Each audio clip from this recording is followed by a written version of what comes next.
Hi guys, today we will talk about how to turn off show when you are active on your Messenger app. We will go to figure out this solution or know how you can do that on your Messenger app, or you have to do to turn off this or know how you can do that. You just go up here, you click here on this mark, then it's going to show for you window like this here, and you click here on this mark settings, then it's going to take you to next window here, and you just click here on active status.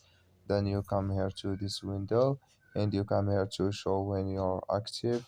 So you click here on this mark or this color, and so here you can choose uh, time here you want to pause active status.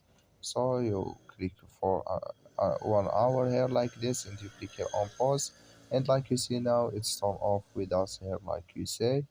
So that's all you have to do. Thank you for your watching. Don't forget to support us by liking, subscribe.